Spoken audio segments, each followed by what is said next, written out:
at wallacefoundation.org. And from the John D. and Catherine T. MacArthur Foundation at macfound.org. Tonight on Houston Public Media TV8, it's a new Downton Abbey special navigating the social protocol of aristocrats and servants in the 1920s. Watch More Manners of Downton Abbey, a masterpiece special, tonight at 7 on TV8. March Madness has arrived. Get ready to hear the phrases Sweet 16, Final Four, and want to put some money on that? Since a 2018 Supreme Court decision, sports betting has exploded in America. For some, legalizing gambling has been a very big win. But others think that having a casino in our pocket is a public health crisis. I'm John Donvan. This week on Open to Debate, has legalizing sports gambling become a bad bet? Sunday night at 10 p.m. on News 88.7. We're going to talk about the state of our national security with the resignation of a top counterterrorism official and also the head of Homeland Security in flux. Plus Venezuela, Iran, and now Cuba. Why is Trump's foreign policy goals seem to be ousting leaders but keeping the regimes? I'm David Green. Hope you join Mo Lathy, Sarah Isker, and me for the next Left, Right, and Center.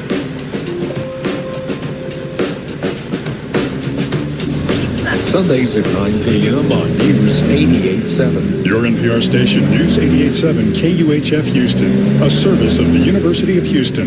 Get local and breaking news anytime at HoustonPublicMedia.org. Listen to us on your favorite devices. Tell your smart speaker to play News 88.7. From WHYY and PRX, this is Sports in America. And today, we want to report back from the amazing experience we had on Air Fest in Portland last month. We met all kinds of fascinating people and teams. One of the teams we met was behind the true crime podcast Murder at the U. It's from ESPN's 30 for 30 podcasts. The show investigates the 2006 murder of University of Miami football star Brian Pata. We wanted to know more about this unsolved case, so we sat down with host Paula Levine and reporter Dan Aruda to get the latest. Then we're going to share our conversation with Emmy Award-winning commentator Bomani Jones, recorded live, where we dive into Kash Patel in the locker room. We talk about what Bomani calls the whiter Olympics, and also the question, who gets to define America when we host big events like the World Cup? That is all coming up on Sports in America. Live from NPR News in Washington, I'm Janine Herbst. The Trump administration says it's deploying federal immigration agents to help speed up long airport security lines starting tomorrow. NPR's Jennifer Ludden reports President Trump first announced the idea yesterday and says it's not clear yet exactly what their job will be.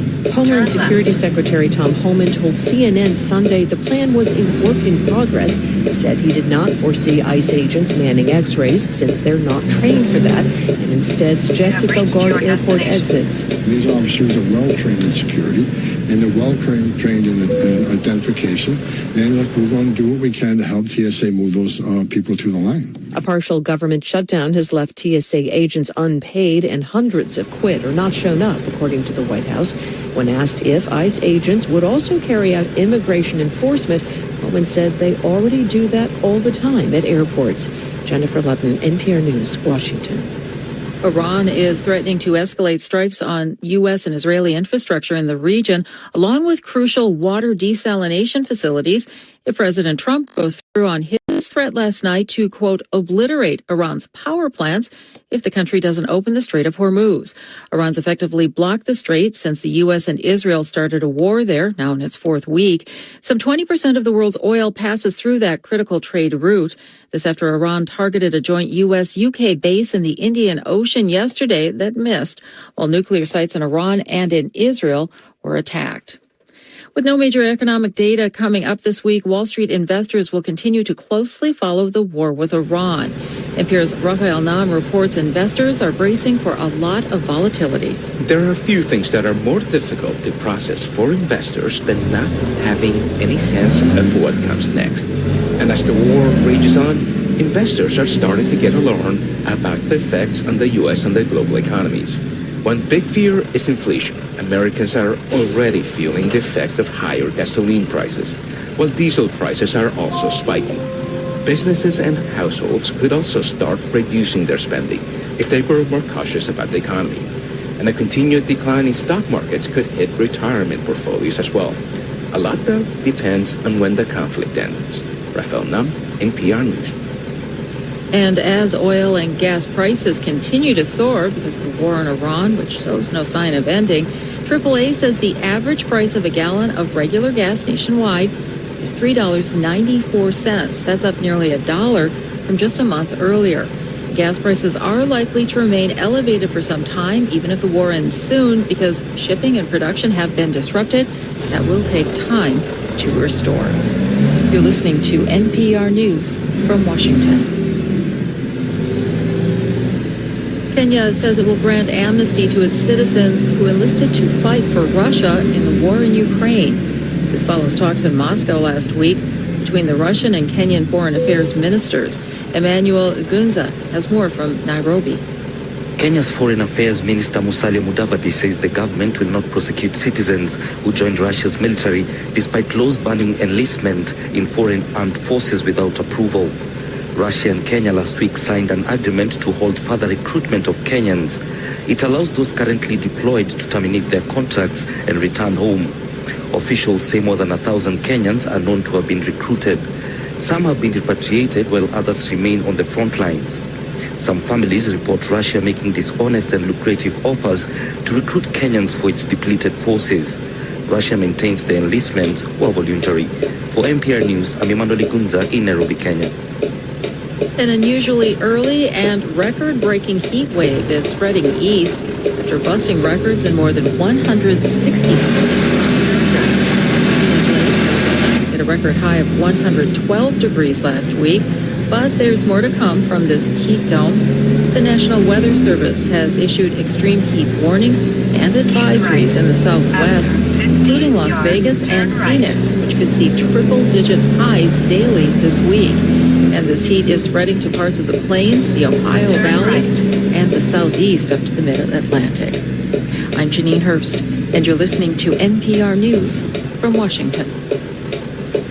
Support for NPR comes from NPR stations. Other contributors include the George Lucas Educational Foundation, creator of Edutopia. For 35 years, sharing what works in schools today and working to inspire new ways to learn tomorrow. More at edutopia.org.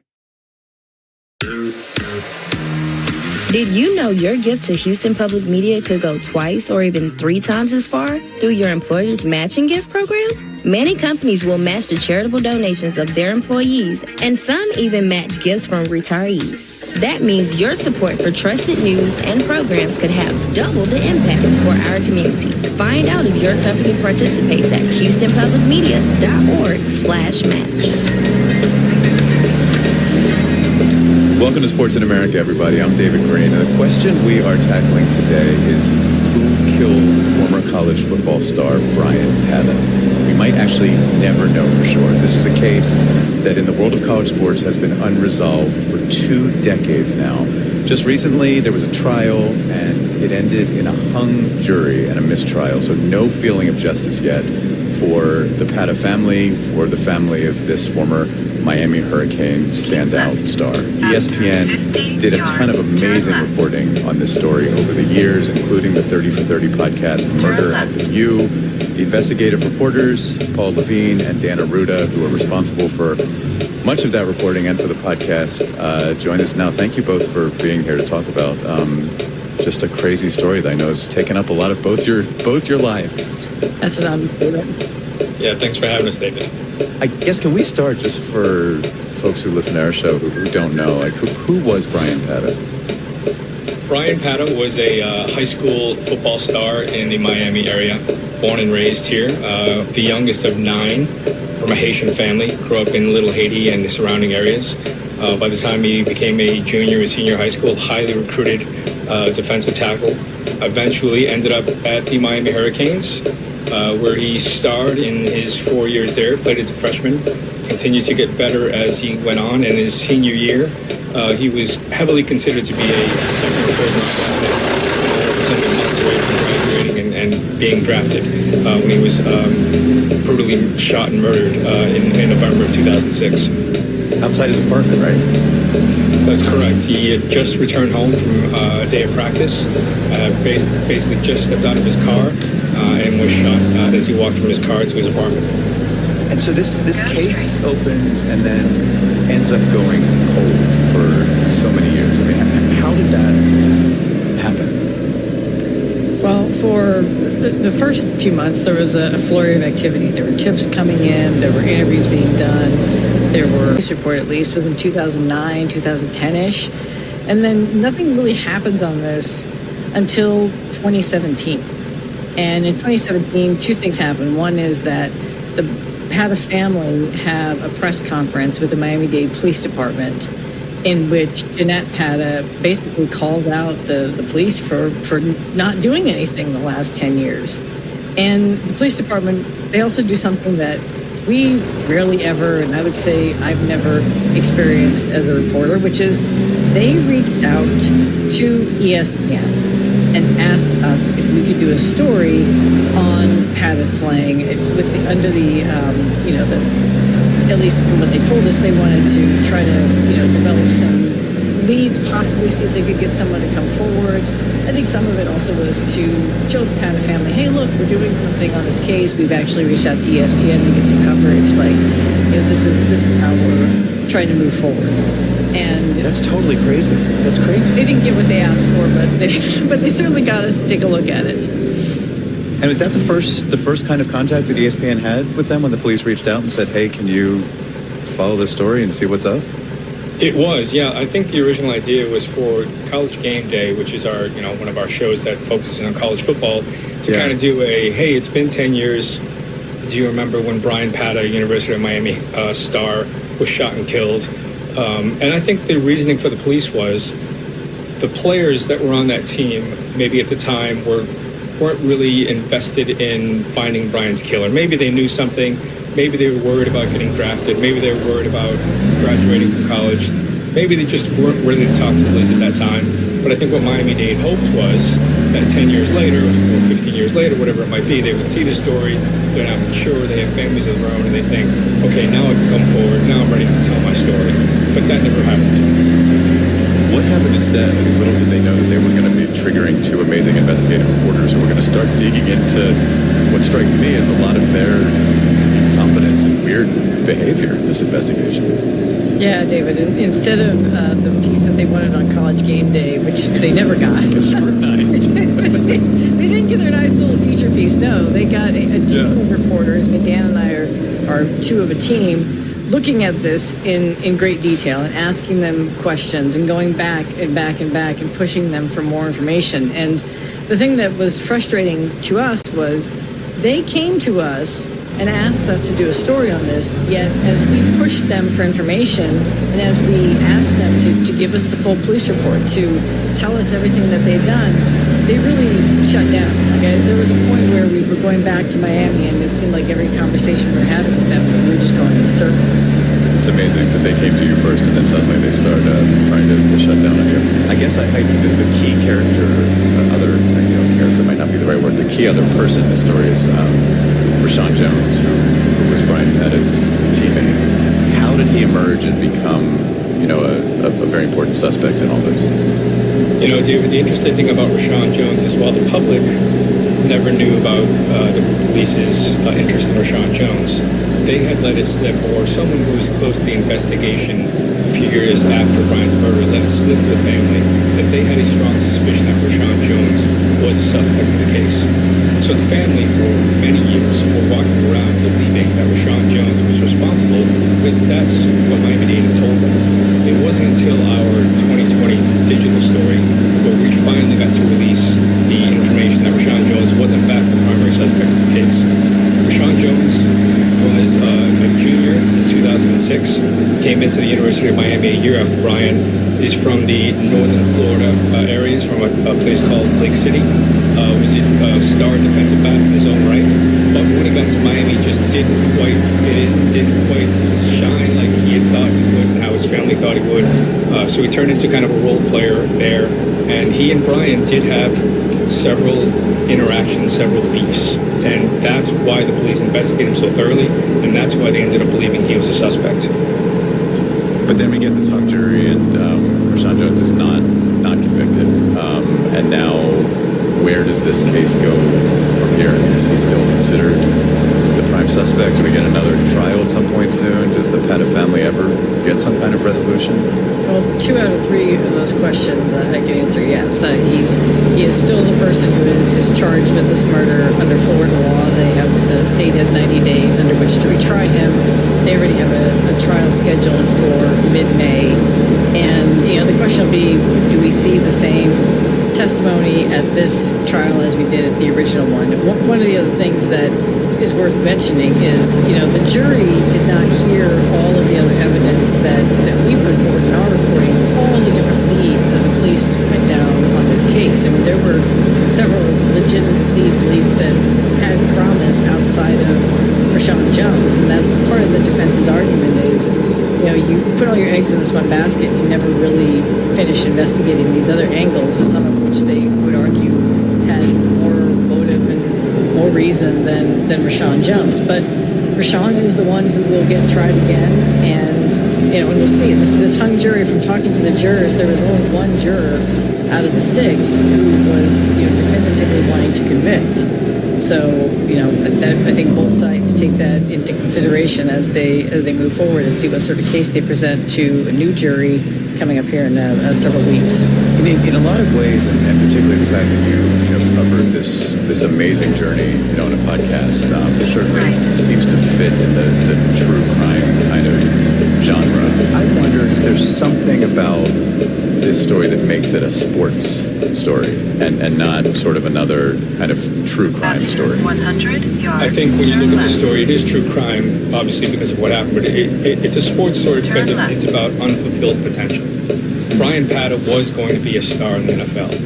There's no doubt about that. He was going to be a 2nd or 3rd round draft pick, and he was ready to do what a lot of young athletes do who come from the inner cities.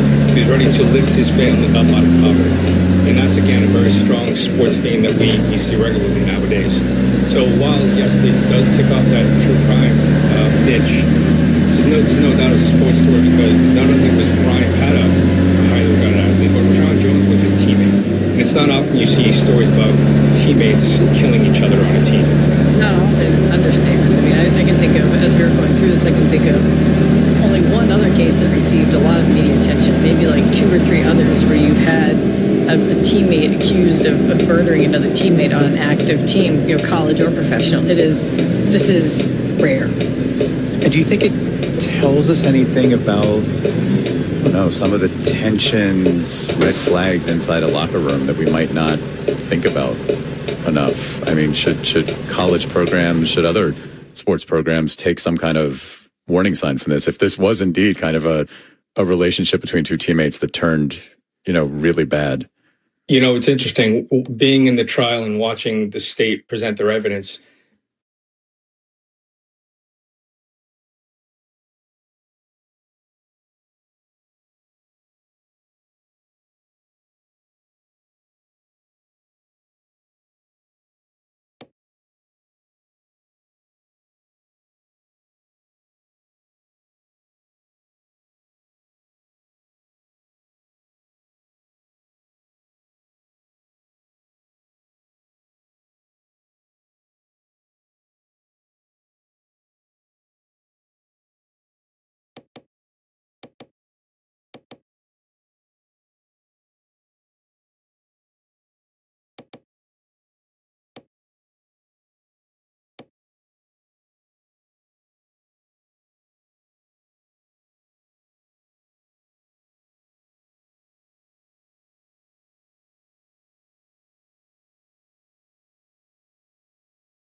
Go straight.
100 yards, turn left.